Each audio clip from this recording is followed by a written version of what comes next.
और आपको क्या लगता है किसानों, चाइना, अमेरिका? तो निकाल बाहर करिए ऐसे सांसद को। किसान मजदूर समाज हरियाणा में भारतीय जनता पार्टी को पूर्ण तरीके से साफ कर देगा। वो किसान आज भी वहां बैठे, उन्होंने कभी सोचा ही नहीं है बिल वापस होगा। वो बड़ी लंबी प्लानिंग थी, जैसे बांग्लादेश में हुई है। पहले इन्होंने एक बार ये कहा था कि ये किसान आंदोलन में जो महिलाएं आती हैं वो 100 रुपया लेके आती हैं। ये बीजेपी ने बीज बोया है तो वही संभाले। यहाँ पे जब फार्मर्स प्रोटेस्ट हुए, वहां पे लाशें लटकी थी, वहां पे रेप हो रहे थे। कि वो कंगना रनावत को संसदीय के पद से तुरंत बर्खास्त करे और उनके ऊपर कार्रवाई की जाए और उनको जेल में डाला जाना चाहिए। हाथ जोड़ के माफी मंगवाइए किसानों से। आगे आगे देखिए उनकी सरदर्दी कैसे बढ़ाती है। भारतीय जनता पार्टी सिर्फ और सिर्फ अपनी कुर्सी जाने से डरती है। अगर इस देश में लोकतंत्र नहीं होता, इस देश में संविधान नहीं होता, तो भारतीय जनता पार्टी वाले अपने आप को तानाशाह और राजा मानकर इस देश की आम प्रजा से हर उठ रही हक की आवाज़ को कुचलने के नए नए आयाम तरीके निकालते। भारतीय जनता पार्टी की नई नवेली सांसद सुश्री कंगना रनावत जी ने जो कल बयान दिया था वो आपने सुना था। उन्होंने कहा कि किसान आंदोलन में बलात्कार होते थे, मारकर लोगों को लाशें टांग दी जाती थी। चाइना और अमेरिका जैसी शक्तियां काम कर रही थी। जो किसान आंदोलन में लोग बैठे हुए थे वो जब बिल वापस हुए तो एकदम से चौंक गए। उनका मकसद इस देश में बांग्लादेश जैसा हाल करना था, सरकार को अस्थिर करना था। जो बांग्लादेश में हुआ ना, वो यहाँ होते हुए भी देर नहीं लगनी थी। अगर हमारे इतने शीर्ष नेतृत्व जो हमारे इतने सशक्त नहीं होते, यहाँ पे जब फार्मर्स प्रोटेस्ट हुए, वहाँ पे लाशें लटकी थी, वहाँ पे रेप हो रहे थे। और जब वो किसानों के हितकारी बिल जो वापस लिए गए थे, तो पूरा देश जो है वो चौंक गया था। और वो किसान आज भी वहाँ बैठे हुए, उन्होंने कभी सोचा ही नहीं है बिल वापस होगा। वो बड़ी लंबी प्लानिंग थी, जैसे बांग्लादेश में हुई है। और आपको क्या लगता है किसानों, चाइना, अमेरिका, इस तरह की जो विदेशी जो शक्तियां हैं वो यहाँ काम कर रही हैं। बीजेपी सांसद कंगना रनौत का ये स्टेटमेंट जब सोशल मीडिया पर वायरल हुआ तो विपक्ष ने इस मुद्दे को बड़ी ज़ोर शोर से उठाया। स्पष्ट तौर पर किसान संगठनों ने उनके इस बयान की आलोचना की। 750 से ज़्यादा किसान शहीद हो गए और वो जो काले कानून लाए गए थे उनका रिजल्ट क्या होता वो सब ने पहले ही भांप लिया था। आम किसान इसलिए उस किसान आंदोलन से जुड़े थे। लाखों की संख्या में सर्दी गर्मी में 13 महीने वो बैठे रहे। गोदी मीडिया का जुल्म सहा, आतंकवादी, खालिस्तानी, पता नहीं क्या क्या उनको कहा गया। और जो कहा गया था उस समय पर पतली गलियों से उनके ऊपर भारतीय जनता पार्टी की सांसद कंगना रनौत ने मोहर लगा दी कि हाँ, ये हमारी ही सोच है, किसानों को बलात्कारी और हत्यारे कहना और देश को डिस्टेबलाइज करना यानी कि देशद्रोही कहना। जब भारतीय जनता पार्टी की सांसद का ये वक्तव्य आता है तो विपक्ष ने इसको जोर शोर से उठाया और आम जनता ने, किसान संगठनों ने भारतीय जनता पार्टी से जवाब मांगा कि सुश्री कंगना रनौत का बयान क्या भारतीय जनता पार्टी का बयान समझा जाए? क्या भारतीय जनता पार्टी कंगना रनौत की स्टेटमेंट का फेवर करती है, इनकी पक्षधार है? नहीं तो बताइए। सुप्रिया श्रीनेत ने भारतीय जनता पार्टी से जवाब मांगा कि क्यों किसानों को देशद्रोही, बलात्कारी और हत्यारे कहा जा रहा है, देश को डिस्टेबलाइज करने वाला कहा जा रहा है।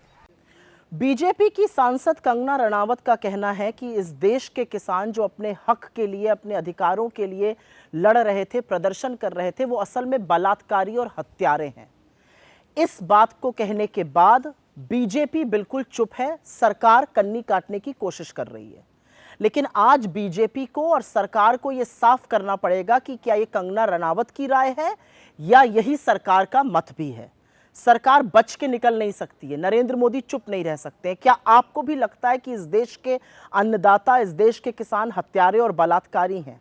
इसका बहुत बड़ा जवाब अभी आपको हरियाणा देगा, लेकिन आज आपको चुप्पी तोड़नी पड़ेगी। या तो इसका खंडन करिए, ये बयान वापस करवाइए, या यही आपका आधिकारिक स्टैंड माना जाएगा। अदरवाइज कंगना रनावत को कान पकड़ के माफी मांगनी चाहिए। तमाम किसान संगठनों के नेता संयुक्त किसान मोर्चा से और पंजाब और हरियाणा और पूरी किसान बेल्ट में जो जो किसान यूनियन बनी हुई है, उन्होंने कंगना रनौत के इस स्टेटमेंट का पुरजोर विरोध किया, विपक्षी पार्टियों ने भी पुरजोर विरोध किया। और हरियाणा में चुनाव आ रहे हैं, लोकसभा चुनाव में क्या नतीजा हुआ? पंजाब से ये साफ हो गए और हरियाणा से हाफ हो गए। क्यों? क्योंकि किसान आंदोलन के कारण। किसान आंदोलन ने दिखाया इस देश की जनता को कि एकजुटता से किसी भी तानाशाह को हराया जा सकता है, लोकतंत्र और संविधान का पाठ पढ़ाया जा सकता है। किसान आंदोलन ने ही गोदी मीडिया की पोल खोलना शुरू की और उनको मजबूर किया सच दिखाने के लिए ही आज लोकतंत्र और संविधान अपने पैरों पर फिर से खड़ा हो रहा है। तो इसकी पहली देन, इसकी शुरुआत किसान आंदोलन से हुई थी, दिल्ली के बॉर्डर से हुई थी। फिर क्या हुआ? किसान आंदोलन ने राजनीति को प्रभावित किया। कई नेता थे जिन्होंने किसान आंदोलन जब चल रहा था उस समय के ऊपर अपने विधानसभाओं से इस्तीफा देकर किसान आंदोलन का समर्थन किया था। और कुछ ऐसे लोग थे हरियाणा में जिन्होंने भारतीय जनता पार्टी के खिलाफ वोट मांगे, जननायक जनता पार्टी, और बाद में भाजपा वालों के साथ ही शामिल हो गए और भाजपा के साथ खड़े रहे, सरकार बनाए रखी किसान आंदोलन के समय। आज उसका सुपड़ा साफ हो रहा है। आज वहीं जननायक जनता पार्टी का हरियाणा का उप मुख्यमंत्री, पूर्व उप मुख्यमंत्री दुष्यंत चौटाला कह रहा है, मुझ पर विश्वास करो, मैं भविष्य में कभी भी भारतीय जनता पार्टी के पास नहीं जाऊंगा। क्यों? क्योंकि किसान आंदोलन राजनीति को प्रभावित कर चुका है। किसानों की नाराजगी पंजाब से भारतीय जनता पार्टी को साफ कर गई और हरियाणा से 10 में से 5 सीटें लौटा दी। कांग्रेस के पाले में चली गई। ये माहौल बनता है, जनता को पता चलता है कि एकजुटता से तुम अपनी मांगों को मनवा सकते हो। और मोदी जैसा अपने आप को तानाशाह की तरह लेकर चलने वाला एक नेता जो आम जनता को कुचलने के लिए तनिक भी गुरेज नहीं करता है, पूरी मंडली पीछे लग जाती है एकजुटता के पीछे, उनके सामने शहादत देकर किसान हमें एक पाठ पढ़ा कर गए थे। अब भारतीय जनता पार्टी ने आगामी हरियाणा विधानसभा चुनाव को देखते हुए, उत्तर प्रदेश के उपचुनाव को देखते हुए ये निर्णय लिया है, महाराष्ट्र विधानसभा चुनाव को देखते हुए, कि सुश्री कंगना रनावत का जो बयान है वो पार्टी से अलग है और उनको हिदायतें भी दी है और पूरी चिट्ठी जारी की है। आपकी स्क्रीन के ऊपर क्या लिखा है? भाजपा सांसद सुश्री कंगना रनावत द्वारा किसान आंदोलन के परिप्रेक्ष्य में दिया गया बयान पार्टी का मत नहीं है। भारतीय जनता पार्टी सुश्री कंगना रनावत के बयान से असहमति व्यक्त करती है। पार्टी की ओर से पार्टी के नीतिगत विषयों पर बोलने के लिए सुश्री कंगना रनावत को न तो अनुमति है और न ही वो बयान देने के लिए अधिकृत है। भारतीय जनता पार्टी की ओर से सुश्री कंगना रनावत को निर्देशित किया गया है कि वो इस प्रकार के कोई बयान भविष्य में न दे। भारतीय जनता पार्टी सबका साथ, सबका विकास, सबका विश्वास और सबका प्रयास और सामाजिक समरसता के सिद्धांतों पर चलने के लिए प्रतिबद्ध है। सबका साथ, सबका विकास, यानी कि अब ये किसानों को भी साथ लेकर चलेंगे। अरे हरियाणा के मुख्यमंत्री नायब सैनी जी को देखिए, सारी की सारी फसलों के ऊपर मैंने MSP दे दी। उनका मतलब ही यही था कि किसानों की नाराज़गी को हम दूर करें किसी न किसी तरह से। किसान संगठनों के साथ बैठक कर रहे हैं और दुष्प्रचार करके किसानों को बदनाम किया गया था, उसके ऊपर बार बार माफ़ी मांग रहे हैं। किसान संगठनों से मुलाकात करके कह रहे हैं कि अतीत में हुआ वो हुआ, आगे ऐसा नहीं होगा। एक तरफ विधानसभा चुनाव में वो जी तोड़ मेहनत करके किसी तरह सरकार हरियाणा में बज्जर लगे हुए हैं और एक स्टेटमेंट से कंगना रनावत ने सारे किसानों को नाराज़ कर दिया। क्या होगा हरियाणा विधानसभा चुनाव में? क्या भूल जाएंगे?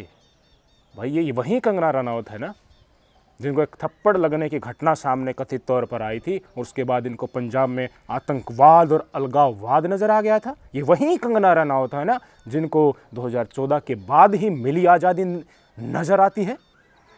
इस युग के तो नरेंद्र मोदी ही राष्ट्र पुरुष हैं। इस देश के अन्नदाता का ये अपमान। मुझे बताइए, आपने उस समय की तस्वीरें देखी होंगी, क्या वो किसान इस देश की सरकारों का तख्ता पलट करने के लिए बैठे थे? क्या वो चीन और अमेरिका के निर्देश के ऊपर काम कर रहे थे?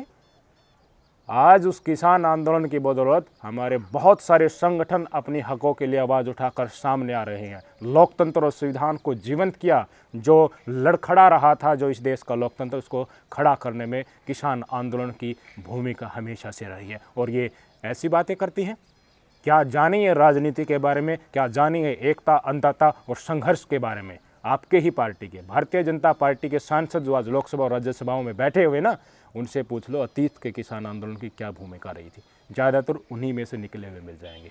और आज उस किसान आंदोलन के नाम पर कह रही हैं आप कि वहाँ पर बलात्कार होते थे, लाशों को मारकर टांग दिया जाता था। और उनका काम मुख्यतः इस बात के ऊपर आप नोट कीजिए, इन्होंने कहा कि जब किसान बिल वापस हुए तो वो लोग चौंक गए। कौन? जो प्रदर्शन के ऊपर बैठे हुए थे। उनका मकसद ये नहीं था, उनको मोदी को हटाना, देश को अस्थिर करना और बांग्लादेश जैसी स्थिति पैदा करना है। बताइए। और आज भी वो बैठे हुए हैं, ये भी लगा दिया। यानी कि आज के किसान आंदोलन, आज जो एमएसपी के लिए आंदोलन कर रहे हैं, जिनको कहा गया था कि हम एमएसपी दे देंगे, वादा खिलाफी के खिलाफ वो आ गए हैं। वहाँ पर अत्याचार हुए, गोली चली, शुभकर्ण सिंह शहीद हुआ और भी किसान मारे जा चुके हैं, उनको भी बदनाम कर दिया। यानी कि पूरा किसान आंदोलन एंटी नेशनल है, चाइना और अमेरिका के इशारे पे काम कर रहा है। ये तो बड़ी विचित्र बात है। फिर मोदी जी क्या कर रहे हैं, उनकी इंटेलिजेंस क्या कर रही है? इतने बड़े बड़े आंदोलन अगर चीन और अमेरिका इस देश में करवा रही है तो भारतीय जनता पार्टी के नेताओं को कुर्सी पर बैठाने का फ़ायदा क्या? बताइए मुझे। चटर पटर करके ये बोल रही है, इनमें दिमाग है, इनमें चतुराई है, सोचने की शक्ति है। क्या बयान दे रही हैं? इनको लग रहा है कि अंधभक्त की प्रजाति अब भी इस दुनिया में उतनी मौजूद है जब शुरुआत में इन्होंने ताली और थाली बजाई थी। लेकिन दुनिया बदल चुकी है। धर्म का नशा करा करके आप उनके वोट झटक लोगे, वो समय चला गया है। कंगना रनौत जी, आप अंधभक्ति से बाहर निकलिए। दुनिया आपके जुमलेबाजी से परेशान हो चुकी है। उनको पता चल चुका है कि मोदी और भारतीय जनता पार्टी अगर कदम पीछे रखती है तो सिर्फ इस वोट की ताकत के बल पर। तो हमारे इस मंच से कुछ सवाल हैं। आपकी चुनी हुई सांसद है, चहेती सांसद है, बड़ी लोकप्रिय है आप लोगों के पार्टी में। अगर ये उनका मत नहीं है, अगर आपकी पार्टी का ये मत नहीं है, तो निकाल बाहर करिए ऐसे सांसद को। ये मैं हृदय से माफ करने वाली राजनीति अब नहीं चलेगी 2024 में। प्रज्ञा ठाकुर गोडसे की पुजारी को हृदय से माफ नहीं कर पा रहे थे, अब ये हमारा मत कह के पलड़ा झाड़ने हम नहीं देंगे। अगर ये आपका मत नहीं है तो इस देश के किसानों के खिलाफ जिसने इस तरह की बात की है उसको किसी कीमत पर संसद में बैठने का हक नहीं है। निकाल बाहर कीजिए अपनी पार्टी से, हाथ जोड़ के माफी मंगवाइए किसानों से, और अगर ये सब कुछ नहीं कर सकते तो आप खुद माफी मांगिए इस देश के किसानों से। उत्तर प्रदेश के विधानसभा चुनाव होने थे उस समय पर, जब किसान बिलों को वापस लिया गया। उनको पता चल गया था कि ढसोकलेबाजी हो सकती है तुम्हारे साथ, तुम्हारी सरकार गिर सकती है, तुम्हें बड़ा नुकसान हो सकता है। और अब आज की स्थिति मैं बताता हूँ, हरियाणा विधानसभा में इनकी हालत पतली है। अब आज के दिन भी सरकार गिरने के कगार पर है। एक दो विधायक उधर से इधर हुए और गिर जाएगी सरकार। वो तो आचार संहिता लग चुकी है। हरियाणा विधानसभा चुनाव 1 अक्टूबर को होने हैं। इनकी सर्वे में इनकी हालत पतली नज़र आ रही है। तो देखिए, कंगना रनौत के बयान से इन्होंने चुप्पी साध ली, उससे परे कर लिया और निर्देशित भी कंगना रनौत को कर दिया कि भविष्य में ऐसे बयान नहीं दे। क्यों? क्योंकि किसानों की नाराज़गी मतलब भारतीय जनता पार्टी हरियाणा से साफ, और हरियाणा से साफ हो गई तो पूरे देश में माहौल क्या बनेगा? लोकसभा चुनाव के बाद आम आदमी के अंदर ये धारणा है कि बीजेपी का, मोदी जी का और धर्म के नाम पर राजनीति के चलते जो नेता इनके उभरे थे, हिमंता बिस्वा शर्मा, मध्य प्रदेश के मोहन यादव, योगी आदित्यनाथ जी, इनका ग्राफ धर्म के नाम पर नफरत परोस करके जो वोट मांगते हैं, जिनमें ऊपर और नीचे वाले सब शामिल हैं, ये गिर रहे हैं। केदारनाथ हार गए, अयोध्या हार गए, मतलब ही क्या था इसका? और उसके बाद हिंदुओं को गाली देगी। पता चल गया ये कितने सगे हैं। तो मुद्दों के ऊपर देश की जनता आ रही है। लोकतंत्र और संविधान के अंतर्गत जो उन संस्थाओं को जीवित रखता है, उन मुद्दों के ऊपर वोट देना चाहती है। ग्राफ भारतीय जनता पार्टी का गिर रहा है। राहुल गांधी जिस मुद्दे को उठाते हैं वहीं भारतीय जनता पार्टी मान लेती है। लेटरल एंट्री वाला विज्ञापन वापस ले लिया। जितने भी मुद्दे हैं, अब पेंशन का मुद्दा उठाया था, एनपीएस की जगह यूपीएस लागू कर दी। राहुल गांधी खुलेआम कहते हैं मैं जो करवाना चाहता हूं वो मैं करवा सकता हूं। अब ये भी खबरें आने लगी कि जनगणना, आगामी जनगणना जो होगी उसमें जातिगत जनगणना के ऊपर विचार नरेंद्र मोदी सरकार कर सकती है। शैडो पीएम राहुल गांधी बनते जा रहे हैं। जो जो मुद्दे उन्होंने अपने मैनिफेस्टो में उठाए थे, एक एक करके भारतीय जनता पार्टी पूरे करती जा रही है। और उनके नफरती 100 दिन का एजेंडा था, उसको एक तरफ करती जा रही है। सरकार चला कौन रहा है? राहुल चला रहे हैं या नरेंद्र मोदी कर रहे हैं? निर्देशित तो राहुल करते हैं और वही लागू हो जाता है। देश की परवाह किसको है फिर? ग्राफ किसका गिर रहा है और चढ़ कौन रहा है? हरियाणा विधानसभा चुनाव भारतीय जनता पार्टी हारी, तो पूरा अंदेशा है ये महाराष्ट्र भी हारेंगे, पूरा अंदेशा है ये झारखंड भी हारेंगे। हो सकता है ये पूरी तरीके से अगले 2025 में दिल्ली और दूसरे स्टेट में जो चुनाव होने हैं वहाँ पर भी हार जाए, तो मोदी का चेहरा रह क्या जाएगा, भारतीय जनता पार्टी का पहचान क्या रह जाएगी, ये एकदम से झटके से साफ हो जाएंगे। हरियाणा से हारते ही लगने लगेगा, जो अभी 4 अक्टूबर को नतीजे आ जाएंगे, 1 अक्टूबर को वोटिंग होके, कि देश की जनता ने नकार दिया और एक मूड बनता है, एक सेंसेशन बनती है, लहर बनती है। मोदी जी की भी तो ऐसी लहर बनी थी, वही लहर राहुल गांधी की धीरे धीरे बल पकड़ रही है। इनको पता चल गया कि हरियाणा हार गए तो तुम केंद्र में भी 2029 में हारने जा रहे हो, इसलिए हाथ जोड़ लो। कंगना रनौत को बताओ कि अनर्गल बातें नहीं करनी है। नहीं तो यही कंगना रनौत थी, नेशनल मीडिया पर बैठ करके नरेंद्र मोदी को आधुनिक भारत का निर्माता बताती थी, 2014 के बाद आज़ादी मिली बताती थी। और रिसेंटली एयरपोर्ट पर जो घटना हुई, लोग तो कहते हैं कि भाई तमाचा जड़ने से दिमाग की बत्ती खुल जाती है, लेकिन देखिए इन्होंने क्या बयान दिया कि पंजाब में बढ़ता अलगाववाद और आतंकवाद। थप्पड़ से अलगाववाद और आतंकवाद और पंजाब से उसका संबंध का क्या मतलब और अब उसी पटकथा से चलते हुए ये यहाँ पर आई जब हरियाणा के विधानसभा चुनाव आ गए हैं। किसान आंदोलन और कि उस आंदोलन से जुड़े व्यक्ति प्रभावित राजनीति को कर रहे हैं, तो हो गए सीधे। मोदी सिर्फ कुर्सी जाने से डरता है। आज वो तमाम नफरतबाज जो भारतीय जनता पार्टी के फेंके हुए कागज़ के टुकड़ों के लिए, अपनी राजनीतिक मंशा के लिए नफरत परोसते रहते हैं हर उठ रही आवाज़ के खिलाफ, चाहे पहलवान आंदोलन हो या फिर किसानों का आंदोलन हो या फिर जितने भी आम आंदोलन अपने हकों की मांग के लिए सड़कों के ऊपर आते हैं, उनको बदनाम किया जाता है। वो आज समझ लीजिए उसके राजनीतिक नतीजे क्या होते हैं, उनके जो आइकन बनते हैं वो सभी नफरती चिंटू। आज मेरी बात को सुन लीजिए कि जो कंगना रनौत के साथ पार्टी में रहते हुए भारतीय जनता पार्टी ने पल्ला झाड़ा है, और जिस दिन आप फंसोगे उस नफरत फैलाने के चलते, उस दिन भाजपा आपके पास भी नज़र नहीं आएगी। समझ लीजिए आज इसको। मोदी सिर्फ इस वोट की ताकत से डरता है, और जब एकजुट होकर आपने दिखा दिया कि हमारा वोट बैंक कुचलने वालों के साथ बिल्कुल नहीं जाएगा, हम बटेंगे नहीं, इनकी नफरत के बहकावे में नहीं आएंगे, और ट्रायल करके आपने दिखा दिया। ये नतीजे क्यों आ रहे हैं कि लोकसभा चुनाव में हरियाणा पंजाब के किसानों ने कर दिखा दिया, हरियाणा में हाफ और पंजाब से साफ करके दिखा दिया। इसके बाद इनको विश्वास हुआ है कि हाँ, यहाँ के किसान तुम्हें राजनीति से आउट कर सकते हैं। तो धड़ाक से कल स्टेटमेंट दिया और आज प्रेस विज्ञप्ति आ गई। अब कंगना रनौत किस बोर्ड में कहाँ जाकर रोएगी? अब वो सारे नफरती चिंटू जो कंगना रनौत को झांसी की रानी मान चुके थे, नए हिंदू राष्ट्र की अगुवाई करने वाले ही मान चुके थे, आज वो सारे बिल बिला रहे हैं, कह रहे हैं कि एक ही तो बोलने वाली थी और इसी के बयान से पलड़ा झाड़ लिया। अब कहाँ जाओगे?